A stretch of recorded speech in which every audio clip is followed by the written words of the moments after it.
Good morning, students. Today we will learn about the chapter The Portrait of a Lady. This is the first chapter from your literature textbook Hornbill, written by Khuswant Singh. Khuswant Singh was an Indian author, lawyer, diplomat, journalist, and politician. He was born on 2nd February 1915 in Hadali village, now in Pakistan. Khuswant Singh was awarded with the Padma Bhushan in 1974 and also awarded with Padma Vibhushan, the second highest civilian award in India in the year 2007. He was died on 20th March 2014. In the story, the author draws a pen portrait of his grandmother. He beautifully unfolds his relationship with her while describing her appearance and daily activities. To understand the chapter in a better way, we can divide the chapter into 8 main parts. First part, appearance of the grandmother. Second, initial years of togetherness, or we can say life in the village. Third part, turning point of their friendship, or we can say life in the city. Fourth part, the grandmother combats her loneliness by feeding the sparrows in the city. Next part, author leaves for higher studies. Next, author's homecoming. Next, grandmother's death. And the last part, a silent tribute by the sparrows. Now, let's discuss about the chapter. In the Portrait of a Lady, Khuswant Singh has given an account of his grandmother. He draws a lifelike portrait. She was very old, her face was wrinkled, her hair was white. It was hard to believe that once she had been young and pretty. His grandfather's picture hung above the mantelpiece in the drawing room. He wore a big turban, his clothes were loose, he looked at least 100 years old. It was hard to believe that he had once a wife or children. Khuswant Singh's grandmother was a short lady. She was fat and slightly bent. She couldn't walk straight. She hobbled about the house. She had to keep one hand on her waist. It was to balance her stoop. In the other, she held a rosary. She was always telling the beads. Her lips constantly moved in prayer. She put on white clothes, her silver locks scattered over her pale face. She looked like snowy mountains in winter. She was a picture of peace and contentment. She was very old. Perhaps she could not have looked older. She looked the same for the last 20 years. Khuswant Singh and his grandmother were good friends. His parents went to city. They left him with her in the village. She took good care of him. She used to wake him up in the morning. She got him ready for the school. She said her morning prayer in sing-song manner. She hoped that he would learn it by heart.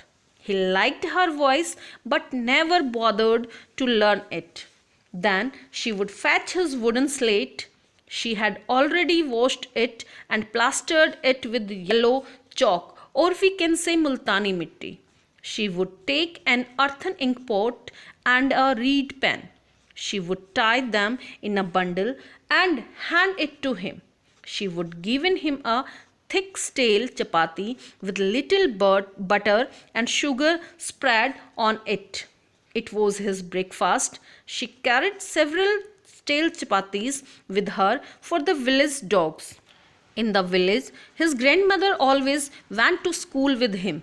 The school was attached to the temple. The priest taught children the alphabet and the morning prayer. The children sat in 2 rows in the veranda. They would sing the alphabet or the prayer in a chorus. The grandmother sat inside the temple. She would read holy books. Then they would walk home together. The village dogs would gather at the temple door. They chapatis to them. The dogs would growl and fight with each other for the chapatis. The narrator's parents sent for them in the city. It was a turning point in their friendship. They shared the same room, but grandmother no longer went to school with him. The narrator used to go to an English school in a motor bus or a car. There were no dogs in the streets, so grandmother took to feeding the sparrows. Years rolled by, they saw less of each other. Sometimes she would ask him what the teacher had taught him. She did not believe in the things they taught at the English school. She was unhappy. She did not like English or science. She felt sad that there was no teaching about God and the scriptures at school. The narrator one day told her that they were being given music lessons. She was disturbed. She thought music quite indecent for her. It was good only for prostitutes and beggars. It was not meant for gentlefolk. The narrator went to university. He was given a room of his own. The common link of friendship was broken. The grandmother accepted her loneliness quietly. She was always busy with her spinning wheel and reciting prayers. She rarely talked to anyone. In the afternoon, she relaxed for a while, then she would feed the sparrows. She sat in the veranda, she broke the bread into little bits, then she would throw them to sparrows. Hundreds of sparrows came there. They created a hell of noise. Some came and sat on her legs, others would sit on her shoulders, some would sit even on her head. She smiled but never frightened them away. Feeding the sparrows was the happiest half hour of the day for her. The narrator decided to go to abroad for higher studies. He was to remain away for 5 years. The grandmother was very old. She could die any moment. The narrator was worried, but the grandmother was not upset. She showed no emotion. She came to the railway station to see him off. Her lips moved in prayer. Her mind was lost in prayer. Her fingers were busy telling the beads of her rosary. She kissed his forehead silently. The narrator thought that it was the last sign of physical contact between them. The narrator returned home after 5 years. His grandmother met him at the station. She did not look a day older. She did not speak anything. She held him in her arms. She went on reciting her prayers. In the afternoon, she fed the sparrows as usual.